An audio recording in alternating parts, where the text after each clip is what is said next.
ذرني ومن خلقت وحيدا وجعلت له مالا ممدودا وبنين شهودا ومهدت له تمهيدا ثم يطمع أن أزيد كلا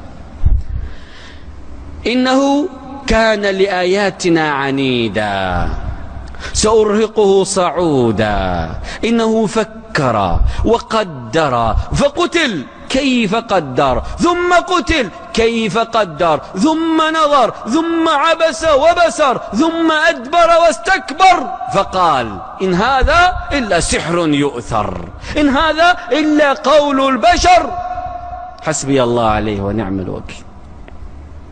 هذا الوليد بن المغيرة والد سيف الله المسلول خالد بن الوليد يخرج الحي من الميت ويخرج الميت من الحي.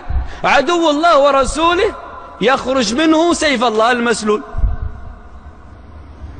من أولاده 3 دخلوا الإسلام، من يذكرهم؟ خالد بن الوليد والوليد بن الوليد وهشام بن الوليد، 3 صحابة من أبناء الوليد بن المغيرة، وبقية أبنائه إلى النار وبئس المصير وهو معهم إلى النار. ما القصة ما الخبر؟ إذا سمعتم القصة تتعجبون كيف رجل مثل هذا يقول مثل هذا الكلام الذي قيل عنه.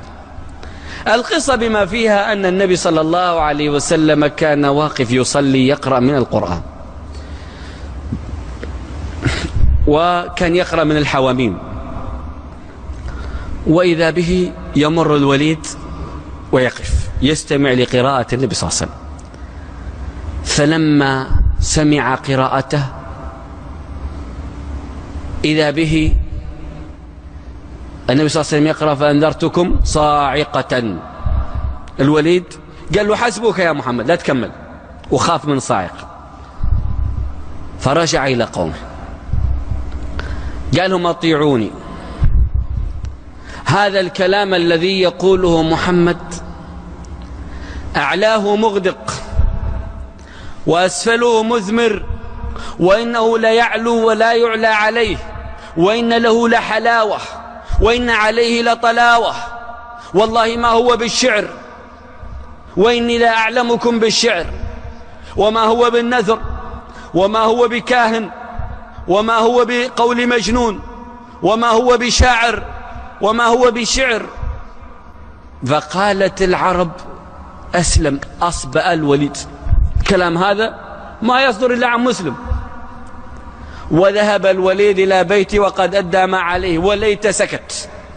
لو الوليد أغلق عليه بابه وكان هذا آخر الكلام لدخل الإسلام، لأنه قال كلمة الحق. فقريش بدأت تموج وبدأ الكلام إذا أسلم الوليد صاحب الأموال الطائلة. الوليد عندهم مثل الوليد عندنا، إذا أسلم وعنده الأموال الطائلة بكثرة المال ليس في غير ذلك يعني إذا أسلم وعنده الأموال الطائلة فإنه سيسلم الناس كلهم، لن يبقى في مكة أحد إلا أسلم. طيب ماذا نفعل؟ عندها جاء هشام أبو جهل بن هشام ويسمى أبو الحكم، كانوا يحتكمون إليه، قالوا اتركوا الوليد علي. أبو جهل قريب الوليد، كلاهما من بني مخزوم، قال خلوا الوليد علي أنا أعرف عالجه. قال له خلاص روح له. فذهب أبو جهل إلى بيت الوليد وطرق عليه الباب، فتح الوليد قال له تفضل يا أبو الحكم، تفضل يا أبا الحكم ادخل. دخل أبو الحكم زعلان، ما يبغى يشرب ولا يأكل ولا يبتسم، منزل راسه مكشر. قال له ما لك يا أبا الحكم إيش فيك؟ قال له أنت ما سمعت ماذا تقول قريش؟ والله قال له أنا لا أكل عندك ولا أشرب عندك، وقريش الآن قاعدين يجمعوا المال سوين، يعني كل يدفع ما عنده. قال ليش؟ قال حتى يعطوك المال، لأننا سمعنا أنك تذهب إلى محمد وأبي بكر تأكل من بقايا موائدهم. طيب هو الذي عنده المال هذا كله يأتي إلى محمد وأبو بكر عليه الصلاة والسلام يأكل من بقايا موائدهم، وهم الصحابة اللي خرجوا من حصار من 3 سنوات ما في طعام يأتيهم. غضب قال يا أبا الحكم إنك لا تعلم أني من أكثر قريش مالا، ما هذا الكلام الذي تقول؟ قال هذا ما يقول قومك ولن يرضوا عنك حتى تقول في محمد قولا يذهب القول الذي قلت الأول، وفي هذا الكلام الذي يقرأه. يعني لا أنا أرضى ولا قريش ترضى حتى تجي إلى الكعبة إلى مكة إلى المسجد الحرام وتتكلم بكلام ينسخ الكلام الأول الذي قلت. قال له انتظرني. خلاص لبس ملابسه وخرج للحرم، وقريش متجمعين. خطب فيهم الوليد يا معشر قريش يا معشر قريش. تجمعوا هذا الوليد ومعه أولاده 13 ولد 17 ولد. تجمعت قريش تستمع للوحيد ماذا يقول. اسمه الوحيد، كان يكنى الوحيد. هذا الوحيد يريد أن يتكلم. قال بعضهم خسرك منها ما عنده إلا يمجد محمد مثل ما مجدها بالأمس. قال خلنا نسمع. تجمعوا حوله. قال يا معشر قريش تعلمون أن محمدا ما كذب قط، وأنكم هل علمتم عليه من كذب؟ قالوا اللهم لا. هذه مقدمة خطيرة. أبو جهل قاعد ما يدري ايش السالفة. قال وهل تعلمون أنه لم يخلق قط كما يخلق المجانين؟ يعني المجنون اللي بيتكلم تخلقه الجن، وهذه كانت عقيدة عند القريش والعرب أن المجنون هو الذي يخلقه الجن، لم يخلق قط يصرع يعني. قالوا لا ما رأيناه خلق قط. قال وتعلمون الشعر وأن الذي عنده ليس بشعر؟ قالوا صح اللهم نعم ليس بشعر. وتعلمون النثر وأنه ليس بنثر؟ اللهم نعم. وتعلمون الكهانة وأنه ليس بكاهن؟ وتعلمون أمانته؟ اللهم نعم. وكل ما يقول شيء قريش تصدق. أكبر داعية وقتئذ، لأن كل ما يقول شيء قريش جميعا تصدقه. وأبو جهل واقف ما يدري النهاية، ينتظر النهاية. البداية غير مبشرة بالخير بالنسبة لهم.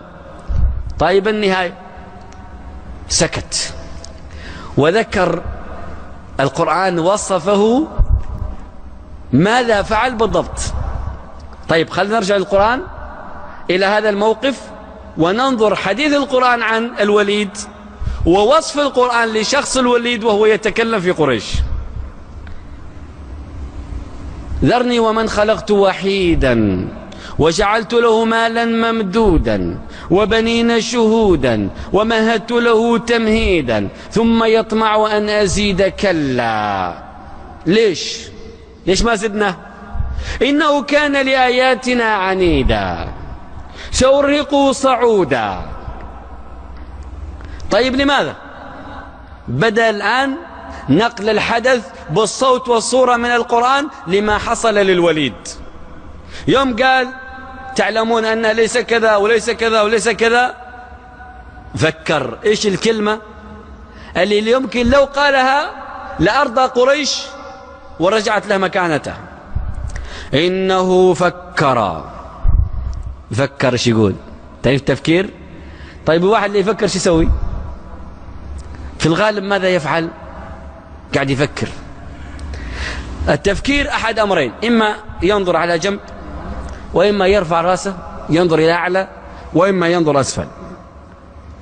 لأن دائما التفكير يقتضي تركيز النظر، تثبيته في نقطة حتى يشتغل العقل الباطن. واضح؟ إنه فكر فقدر ثم إنه فكر فقدر ثم قتل كيف قدر.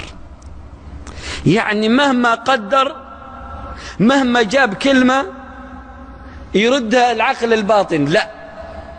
ايش يقول؟ يعني لو تدخل في داخل الوليد بن المغيرة وتنظر أفكاره وتقرأ أفكاره من الداخل، كأنه يقول إيش يقول عن محمد، إيش يقول عن القرآن، مجنون؟ لا مو مجنون.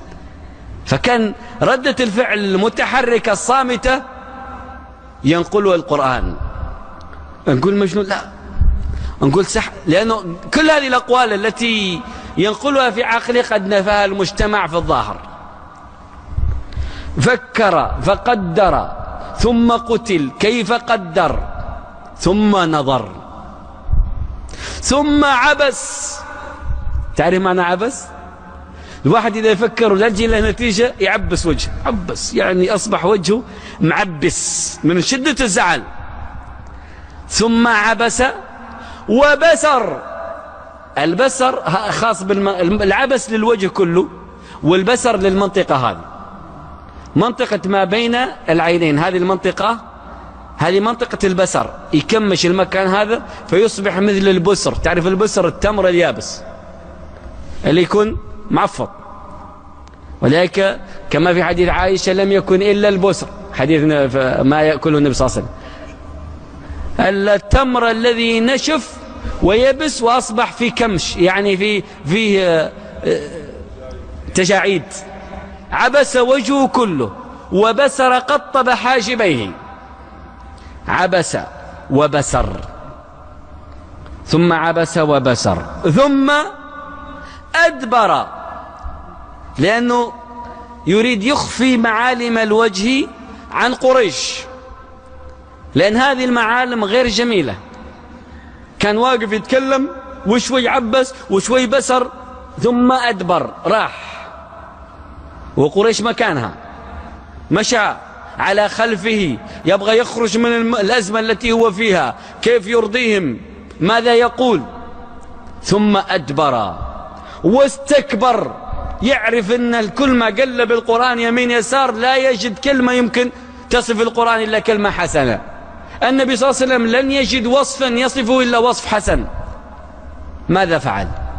ثم أدبر واستكبر فقال، جاءت الفكرة وهو راجع، رجع لهم بهذا الوجه الذي ذكره الله، بوجه عبوس قمطرير، بوجه مكفهر، بوجه بسر، بوجه أقبح ما يكون، وتكلم بأقبح قول. الوجه قبيح والقول الصادر من صاحب الوجه قبيح. ماذا قال الملعون بعد الكلام الجميل؟ خربها. ايش اللي قال؟ قال لو قلت شاعر قلتم لا، لو قلت كاهن قلتم لا، لو قلت مجنون قلتم لا، إذن فماذا تقول يا أبا الوليد؟ قال ما أقول إلا ساحر، لأنه فرق بهذا الكلام بين المرء وزوجه، وذلك ما يفعل السحر. صفقوا له وقاموا فرحوا بهذه الكلمة، وأصبحت قريش تتناقل هذه الكلمة. لو في واتساب كان نشروها نشر، فرحوا بها. ثم أدبر واستكبر فقال إن هذا، يعني إن هذا القرآن إلا سحر يؤثر. سحر يؤثر. ما معنى سحر يؤثر؟ يعني مأخوذ عن قوم آخرين، ليس من السحر المعروف عند العرب، إنما هو جاي من برا، مستورد. سحر يؤثر. إن هذا إلا قول البشر، يعني يعلمه بشر آخر. سبحان الله. لسان الذي يلحدون إليه أعجمي، لأنهم قالوا علموا إيش؟ العجم، يعلموا واحد من الفرس أو يعلموا واحد من الروم. لسان الذي يلحدون إليه أعجمي، وهذا لسان عربي مبين. كيف يكون العجمي يعلم العربي اللسان العربي؟ إن هذا إلا سحر يؤثر. فماذا قال الله؟ سأصليه سقر. انتهى الوليد. الوليد هذا نفسه هو الذي وصفه الله عز وجل في سورة نون والقلم وما يسطرون بصفات 9. من يذكرها؟ مضت معنا. فهو ملسون. تعرف ملسون؟ خطيب مفوه، تكلم عنه القرآن في سورة المدثر وتكلم عنه القرآن في سورة نون. فما هي الآيات التي في سورة نون عن الوليد؟ فيها عتل بعد ذلك زنيم أن كان ذا مال وبنين إذا تتلى عليه آياتنا قال أساطير الأولين سنسمه على الخرطوم. هو صاحب الوسم على الخرطوم. وانظر إلى وجه الوليد هذا القبيح الذي قطب وعبس ووسم على الخرطوم في النهاية. كل وجه لا يظهر في الحق وإنما يظهر في الباطل فقبحه الله من وجه، وكل وجه يظهر في الحق فأفلح وأبيه.